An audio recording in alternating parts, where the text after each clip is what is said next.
सबसे पहला नियम एकादशी व्रत का सबसे पहला नियम है कि आप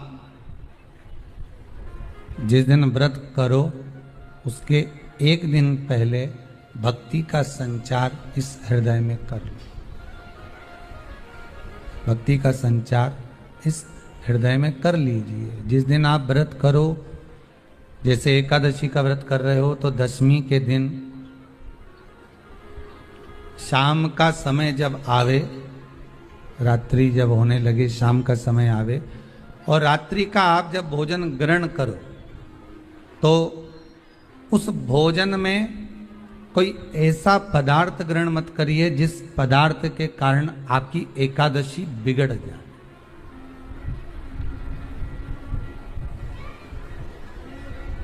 कोई बेकार भोजन में ग्रहण नहीं करना,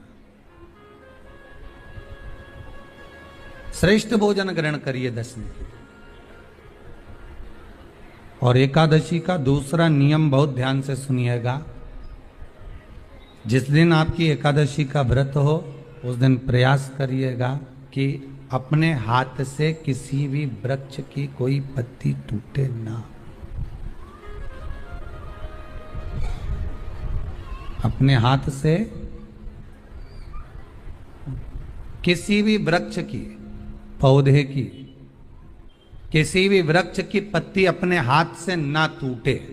बहुत ध्यान दीजिएगा महाराज। एकादशी का ये दूसरा नियम है कि अपने हाथ से किसी पौधे की, किसी वृक्ष की, किसी डाली की कोई पत्ती टूटे ना, कोई पत्ती ना टूटे, इसका प्रयास करिए।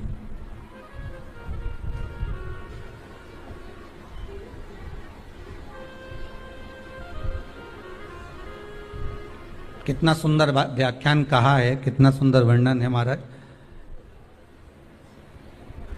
कि मात्र एकादशी का व्रत कर लेने पर, मात्र एकादशी का व्रत कर लेने पर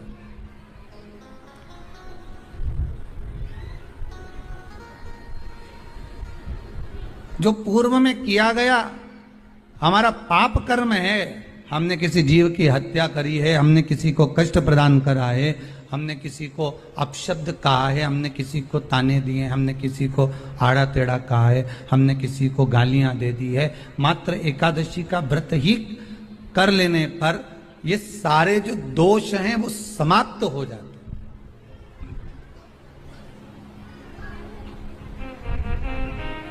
सारे दोष हमारे समाप्ति पर आ जाते हैं।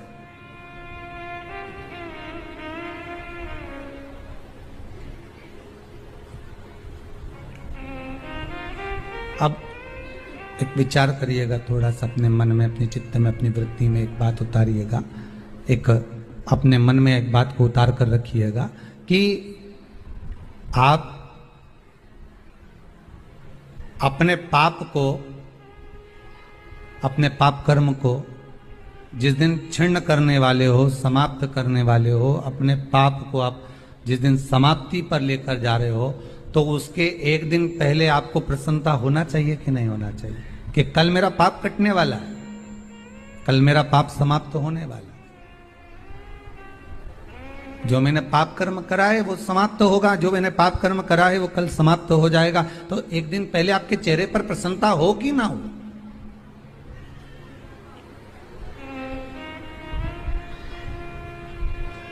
और चेहरे पर वो प्रसन्नता आपके आना चाहिए कि कल मेरा एकादशी का व्रत है, आज दशमी है, कल एकादशी का व्रत है, तो कल मेरी जब एकादशी का व्रत रहेगा तो मेरा ना जाने कितना कितना पाप, कितना असत्य, कितना झूठ, कितना प्रपंच वो समाप्त हो जाएगा। इसमें मुझे प्रसन्नता हो, इसमें मुझे आनंदता हो।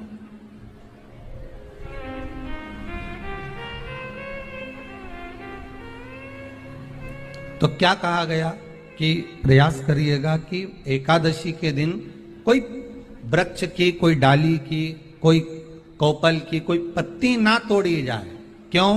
तो कहा अगर उस पत्ती को हम तोड़ देते हैं, वृक्ष की पत्ती को या क्यारे में लगी हुई कोई डाली की पत्ती को हम तोड़ देते हैं तो एकादशी का पुण्य फल प्राप्त नहीं होता, एकादशी का कोई फल हमारे खाते में नहीं जाता, पुण्य फल प्राप्त। अब फिर भले तुम चाहे तुमने मोरधन खाया हो, चाहे तुमने फिर चिप्स खाई हो, चाहे तुमने फिर व्रत का कितना ही सामान खा गए हो और तुमने सोचा कि आज मेरी एकादशी है, तो फिर उसका कोई फल प्राप्त नहीं है, उसका कोई सुख प्राप्त नहीं है आपको, फिर उसका कोई आनंद प्राप्त नहीं है आपको, तो उसमें कोई आनंद की अनुभूति आपको नहीं मिल रही।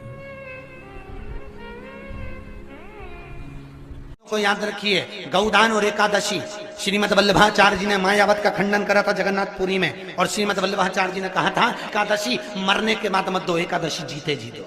कहा था कि नहीं कहा था? जीते जी दान करिए। इसलिए जगदीश में, जगन्नाथपुरी में एकादशी उल्टी लटकी हुई है। करें आपने दर्शन? जगदीश में एकादशी को उल्टा लटकाया, क्यों? क्योंकि वल्लभ ने कहा कि एकादशी जीते जी दो। कई पंडितों कहते हैं तुम्हारे दादाजी मर गए, जब 12वें का दिन होता है ना, तो पंडित जी संकल्प छुड़ाते हैं, दो एकादशी। बड़े बेटे ने 5 दे दी, छोटी बहू ने 3 दे दी, उसने 2 दे दी, उसने 2 दे दी, तो क्या तुम्हारे दादाजी भिखारी थे जो तुम्हारी एकादशियां लेकर जाएंगे? और तुम कौन होते हो दादाजी को एकादशी देने वाले? तुमने कौन सा इतने पुण्य कर लिए जो तुमने एकादशी दे दी? एकादशी के दान की महत्वता श्रीमद वल्लभाचार्य जी ने कहा कि कोई व्यक्ति अगर खटिया पर सड़ रहा है, पलंग पर तड़प रहा है, हॉस्पिटल में पड़ा हुआ है, तो निवेदन है कि उसको देखने जाओ तो अपनी करी हुई एकादशी में से 2 एकादशी का दान उसको तुरंत दे दो। क्यों? तो जिससे उसको मोक्ष मिल जाए, मरने के बाद नहीं।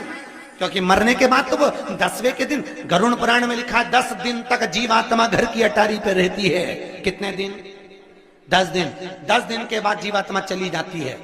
कहां जाती है? उसको जहां जाना है। 3 दिन में उसको भोग भोगना पड़ता है जीवात्मा को। 3 दिन नरक का भोग भोगती है, उसके बाद स्वर्ग का भोग भोगती है। 18 दिन में ये प्रोसेस पूरी हो जाती है। कितने दिन? 18 दिन। 18 दिन के बाद में उस जीवात्मा को धान के खेत में पटका जाता है। किसके खेत में? धान के, चावल के खेत में। इसलिए कहते हैं एकादशी के दिन चावल मत खाओ। कहते कि नहीं कहते? और क्या कहते हैं? द्वादशी के दिन चावल खाना जरूरी है। एकादशी का पालना करना है तो द्वादशी को चावल का 1 गिलास खाओ, तब द्वादशी को चावल खाओगे तो एकादशी लगेगी। चावल नहीं खाओगे तो एकादशी नहीं लगेगी। द्वादशी को चावल खाना जरूरी है। क्यों कहते हैं? क्योंकि धान के खेत में जीव को छोड़ा जाता है, उस धान के खेत में, चावल के खेत में जीवात्मा रहती है। उसको चिड़िया खाती है तो चिड़िया के रूप में जन्म लेता है, मनुष्य खाता है तो मनुष्य के रूप में जन्म लेता है। इसलिए एकादशी के दिन चावल नहीं खाया जाता, क्योंकि एकादशी के दिन हम चावल खाएंगे तो जीव हत्या का दोष लग जाएगा। फिर कब खाना है? द्वादशी के दिन। द्वादशी के दिन क्यों खाया जाता है? क्योंकि हम एकादशी के व्रत करे रहते हैं, और पहला घासा जब चावल का खाते हैं तो अपनी करी हुई एकादशी का पुण्य, जितने जीव हमारे मुंह में जाते हैं उनको उसका पुण्य मिल जाता है, और उनका फिर जन्म नहीं होता, वो तर जाते हैं, उनको एकादशी का भाग मिल जाता है। इसलिए कहते हैं एकादशी को चावल मत खाओ, पर द्वादशी को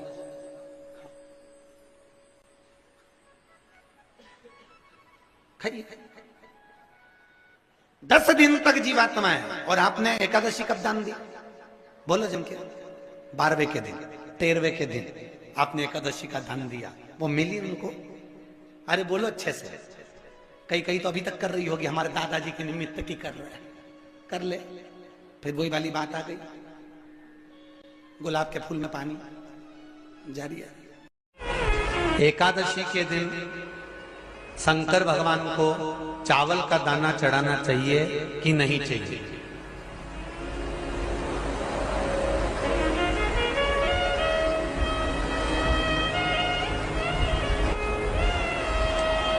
बीमार व्यक्ति से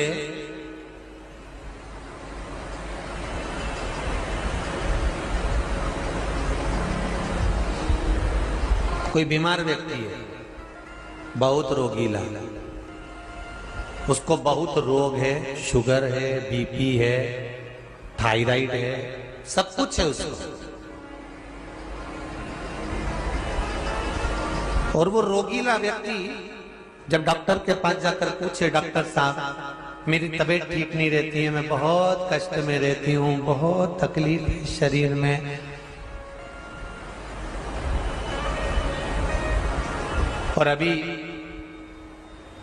सावन का महीने का व्रत आ रहा है डॉक्टर साहब, 1 महीना में व्रत करती थी पहले, करूं कि नहीं करूं? तो डॉक्टर साहब क्या बोलेंगे? बोलते जाओ जरा जम के। डॉक्टर बोलेगा कि आप व्रत मत करो, डॉक्टर एक बात कहेंगे,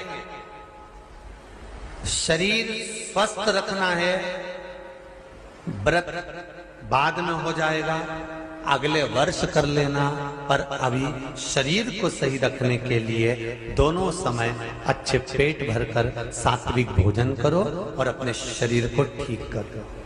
सात्विक भोजन अपने शरीर को, व्रत बाद में भी हो जाए, अगले वर्ष हो जाए।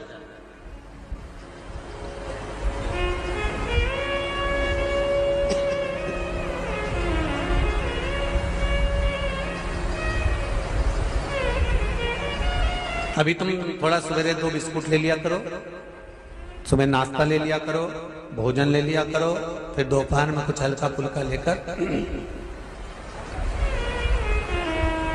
थोड़ी थोड़ी देर में खाते रहना चाहिए। हो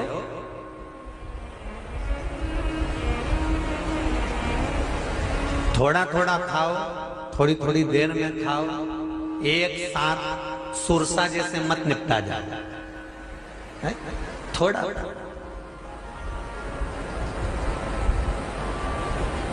ज्यादा खाओगे और ज्यादा कमाओगे तो दूसरों को कष्ट नहीं होगा, कष्ट खुद को होगा। ज्यादा खाओगे अपाच्य हो जाएगा, रात की नींद उड़ जाएगी, शरीर में अच्छा नहीं लगेगा। ज्यादा कमाओगे, रात की नींद उड़ जाएगी, दुनिया की दृष्टि तुम पर पड़ जाएगी और तुम्हारी रातों की नींद। कमाओ भी उतना जितना खर्च कर सको और खाओ भी उतना जितना पचा सको। अति सर्वस्व वर्जक। डॉक्टर कहेंगे ये तुम्हारा व्रत जो है ना अगले साल कर लेना, इस साल मत करिए, इस साल तो आराम से भोजन वोजन करो तुम लोग, बढ़िया प्रेम से खाओ पियो। तो उसी तरह किसी ने पूछा कि चावल का दाना एकादशी पर भगवान शंकर को चढ़ा सकते, चावल का दाना शंकर जी को चढ़ाते क्यों है, पहले तो वो समझ लो। बेलपत्री का तो महत्व आपको बार बार बताया कि बेलपत्री शिव जी को क्यों चढ़ाई जाती है, कहीं रोग के लिए, कहीं बीमारी के लिए, कहीं किस कार्य के लिए, कहीं कोई कार्य के लिए, कहीं कोई कार्य के लिए। चावल का दाना अगर हम शंकर भगवान को चढ़ा रहे हैं तो क्यों चढ़ा रहे हैं, उसका कारण क्या है। चावल का दाना